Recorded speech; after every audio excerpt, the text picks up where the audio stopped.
നെല്ല് താങ്ങുവില പിൻവലിക്കാൻ ശ്രമമെന്ന് പരാതി. സംസ്ഥാന സർക്കാരുകൾ നൽകുന്ന പ്രത്യേക ബോണസ് പിൻവലിക്കണമെന്ന കേന്ദ്ര സർക്കാരിന്റെ നിർദ്ദേശമാണ് നെൽകർഷകരെ ആശങ്കയിലാക്കിയിരിക്കുന്നത്.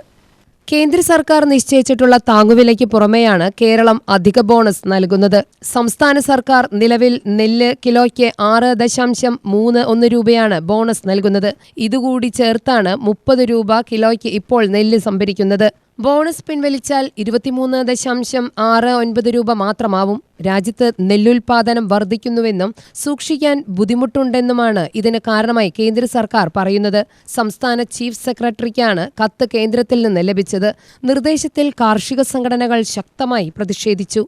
രാജ്യത്തെ വലിയൊരു വിഭാഗം നെൽകർഷകരെ പ്രതികൂലമായി ബാധിക്കുന്ന തീരുമാനം ഉടൻ പിൻവലിക്കണമെന്ന് കാർഷിക സംഘടനകൾ ആവശ്യപ്പെട്ടു.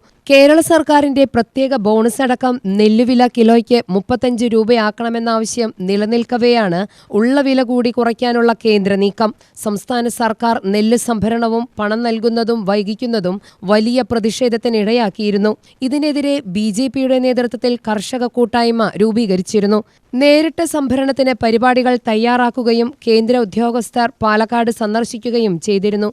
അതിനിടയിലാണ് കേന്ദ്രത്തിന്റെ പുതിയ നീക്കം. BJP മുൻ സംസ്ഥാന പ്രസിഡന്റ് കുമ്മനം രാജശേഖരന്റെ നേതൃത്വത്തിലാണ് പാലക്കാട് കർഷകരെ വിളിച്ചുകൂട്ടി സംസ്ഥാന സർക്കാരിനെതിരെ പ്രതിഷേധിച്ചത്. കേന്ദ്രം നേരിട്ട് നെല്ല് സംഭരിക്കുമെന്നും BJP പ്രഖ്യാപിച്ചിരുന്നു. ഇതെല്ലാം പാഴ്വാക്കാകുന്നതായാണ് പുതിയ ഉത്തരവ് തെളിയിക്കുന്നത്. UTV news, Palakkad.